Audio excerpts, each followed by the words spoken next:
नमस्कार। मैं अनंता स्वागत करती हूँ आप सभी का आपके अपने परिवार फतेह इंग्लिश एकेडमी पे।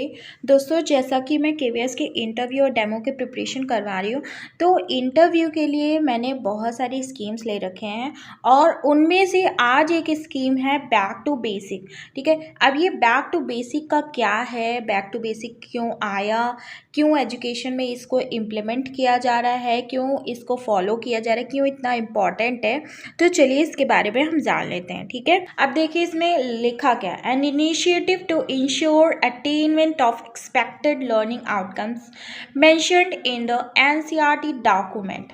इसका मतलब ये है कि ये फोकस कर रहा है कि लर्निंग आउटकम्स के ऊपर। ठीक, लर्निंग आउटकम्स मतलब ये होता है कि बच्चे ने क्या सीखा, इसके ऊपर फोकस करता है।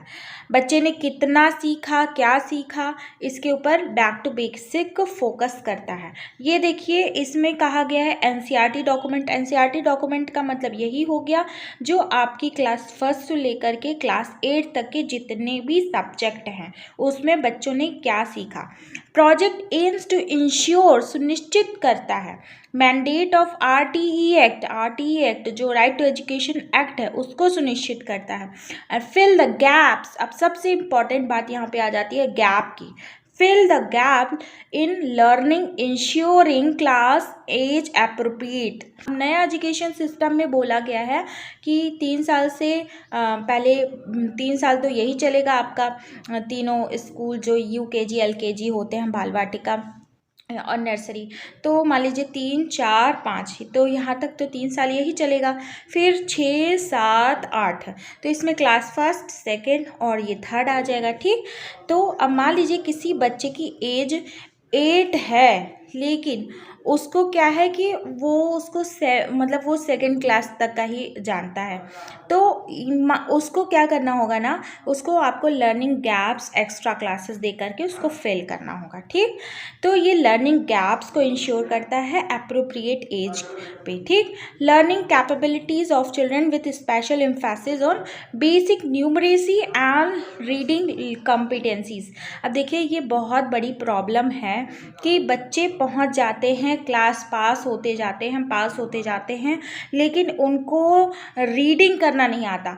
आपको मैं बता दूं, एक रिपोर्ट है ASIR रिपोर्ट, ठीक है, 2017, तो इसमें आई थी एक रिपोर्ट, उसमें बोला गया था कि बच्चे जो कि क्लास 4th में पहुंच गए हैं, सेकंड तक का रीडिंग नहीं कर सकते हैं, बस कुछ ही परसेंटेज के बच्चे रीडिंग कर पा रहे थे और वो रीडिंग नहीं कर पा रहे थे। बाकी मतलब कि इतना एजुकेशन सिस्टम में प्रॉब्लम आ गया है कि बच्चे 4th में पहुंच जा रहे हैं, 5 में पहुंच जा रहे हैं, 6 में पहुंच जा रहे हैं, लेकिन वो अपने जो पिछले ग्रेड्स के हैं क्लासेस, वो उसके सिलेबस को नहीं पढ़ पा रहे हैं, रीड नहीं कर पा रहे हैं, समझ नहीं पा रहे हैं। ठीक है, तो न्यूमरेसी में प्रॉब्लम है, रीडिंग कॉम्पिटेंसीज में प्रॉब्लम है, तो इस सब चीज़ को शॉर्ट आउट करने के लिए ये बैक टू बेसिक लाया गया।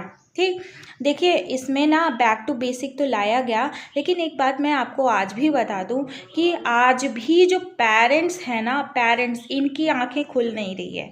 ये सिर्फ बड़ी बड़ी बिल्डिंग देख रहे हैं और वहाँ बिल्डिंग की सजावट देख रहे हैं, उनके यहाँ कितने गार्डन वगैरह लगे हुए हैं और कितनी तरह की बिल्डिंग, कितनी सुंदर सुंदर उनके यहाँ बेंच लगे हुए हैं। ये सब देख करके अपने बच्चे को उस पर्टिकुलर स्कूल में एडमिशन मत दिलवाइए, उस जगह दिलवाइए एडमिशन जहाँ पे क्वालिटी एजुकेशन मिलता है, जहाँ पे फोकस होता है लर्निंग आउटकम्स पे, जहाँ टीचर वाकई में मेहनत करते हैं कि आपके बच्चे को आ जाना चाहिए।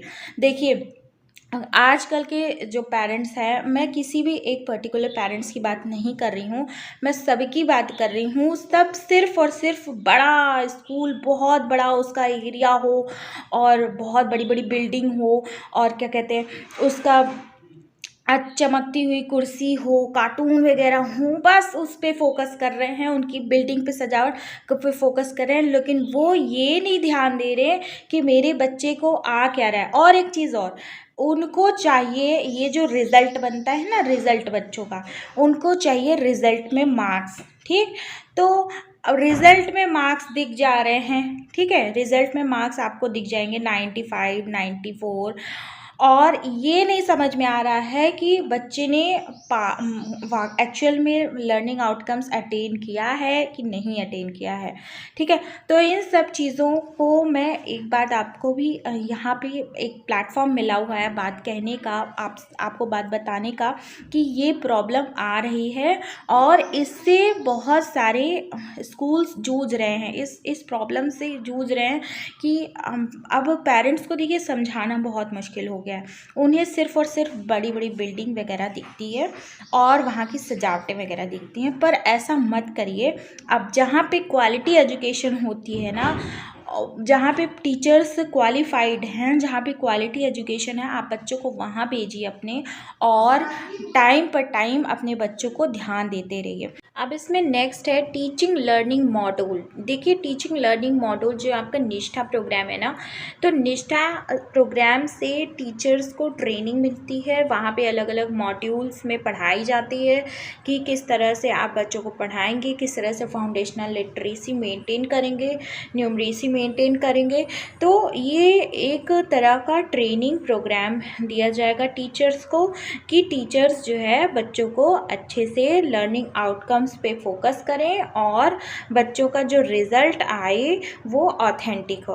राइट, मान लीजिए आपको एल लर्निंग आउटकम्स है, ये अचीव करना है। ठीक, तो मान लीजिए ए बच्चे ने अचीव कर लिया, बी ने थोड़ा सा कम समझा और सी ने तो बिल्कुल ही नहीं समझा। तो आपको क्या करना है, रेमेडी देनी है, इसको डायग्नोस करना है कि भाई इसके में प्रॉब्लम क्या थी और उसको रेमेडी देने हैं और वो पर्टिकुलर आउटकम्स ले आना है।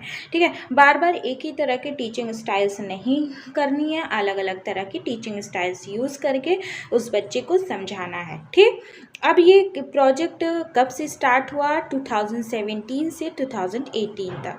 ठीक है, 2017 और 18 सेशन से ये स्टार्ट हुआ। बैक टू बेसिक्स मतलब कि बच्चों को कम से कम बेसिक चीज़ें तो आनी ही चाहिए। ठीक है, तो अब फ्रेंड्स आई होप कि इतना आपके लिए इनफ होगा वहाँ इंटरव्यू में, क्योंकि यहाँ पे आपका रिटन एग्ज़ाम्स नहीं है, इंटरव्यू है। तो इतना आपके लिए इनफ है कि फोकस किस पे करता है, बैक टू बेसिक फोकस करता है कि बेसिक चीज़ों पे कम से कम बच्चों को लिखना पढ़ना और अपने क्लास की जो चीज़ें हैं वो आ जाए। ठीक है, क्या होता है ना कि जैसे बच्चे 9th 10th में पहुंच जाते हैं, फिर वहाँ पे फेल क्यों होते हैं, ड्रॉप आउट क्यों होते हैं, इसी वजह से, क्योंकि उनका बेस मजबूत नहीं होता। ठीक है, तो चलिए ठीक है फ्रेंड्स, आई होप कि आपको ये वीडियो पसंद आया होगा। फ्रेंड्स मैंने बहुत अच्छे अच्छे स्कीम्स और डेमो क्लासेस ले रखी हैं, जा करके उसको यूटिलाइज़ करिए और अपनी डेमो टीचिंग को बेस्ट बनाइए। ठीक है, फिर मिलते हैं नेक्स्ट वीडियो में, तब तक ले बाय बाय, टेक केयर, नमस्कार।